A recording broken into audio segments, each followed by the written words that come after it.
நடிகர் விஜய் எதுக்காக நான் இந்த டைம்ல அரசியலுக்கு வரணும் கேட்டேன். ஆனா என்னன்னா, நீங்க ஆரம்பிக்கும் போதே இவ்வளவு பெரிய ஸ்டார், இவ்வளவு பெரிய இடம், நம்பர் 1 இல்லடா சாம், ஏதோ நடிக்கலான்னு வந்தேன்.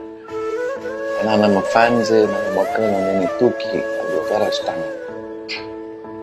என்னோட என்டையர் லைஃப், என்னோட என்டையர் கெரியரே வந்து என் ஃபேன்ஸுக்கு தான் டெடிகேட் பண்ணேன். ஏதோ பண்ணோண்டா நான், ஏதோ பண்ணோண்டா நான் அப்படின்னே அந்த எண்ணம் இருந்துகிட்டே இருந்தது. ஐ பர்சனலி ஃபீல் பணம் சம்பாதிக்கணுமா தேவையில்லை. 500 கோடி ஒரு வருஷத்துக்கு, புகழ் அதுவும் இல்ல, நம்பர் 1 நல்ல லைஃப் ஸ்டைல். இப்போ உண்மையாலே அவர் என்ன ஃபீல் பண்றேன்னா, எனக்கு இவ்வளவு கொடுத்த மக்களுக்கு நான் திருப்பி கொடுக்கணும், நான் செய்யணும் அப்படின்னு நினைக்கிறாரு. அதுதான் நம்பர் 1 பாயிண்ட் அவர் அரசியல் வரத்துக்கு.